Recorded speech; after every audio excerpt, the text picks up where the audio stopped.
నిన్న short video చూసుంటే మీకు తెలిసుంటుంది. వర్షం పడి మా ప్లాన్ అంతా కొంచెం రివర్స్ అయింది. యాక్చువల్లీ స్కై పార్క్‌కి వెళ్ళాల్సింది అబ్జర్వేటరీ డెస్క్‌కి. కాకపోతే వర్షం పడిందని మెయింటెనెన్స్‌లో ఉండింది. పైనంతా క్లీన్ చేస్తున్నారంట. సో, ఫైనల్లీ ఒక 1 అవర్ తర్వాత గ్యాప్ వదిలి మేము వెళ్ళామనమాట. వెళ్ళే లోపల అసలు వర్షం పడిందా లేదా అన్నట్టుంది వెదర్ అంతా. అంత వేడిగుండింది.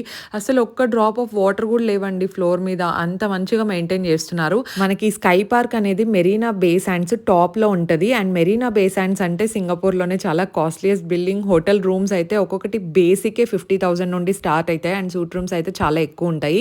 అండ్ మనం దీని పైకి స్కై పార్క్‌కి వెళ్ళాలంటే మీరు ఆన్‌లైన్‌లో గానీ లేదంటే డైరెక్ట్‌గా ఎళ్ళైనా టికెట్స్ బుక్ చేసుకోవచ్చు. పీక్ టైమ్ అంటే ఈవినింగ్ 5 పీఎం తర్వాత అయితే 2200 ఉంటది. మంచి నైట్ వ్యూస్ అన్నీ ఎంజాయ్ చేయొచ్చు. అదే 5 లోపలైతే మీకు టికెట్ ప్రైస్ అనేది ఒక 2000, 1950 అట్లా ఉంటది. ఎక్కువ డిఫరెన్స్ ఏమి ఉండదు. మీ చాయిస్‌ని బట్టి, మీ డే ఐటినరీని బట్టి మీరు చూజ్ చేసుకోవచ్చు. ఇంకా మంచి మంచి వ్లాగ్స్ కోసం subscribe for more and wait for full vlogs.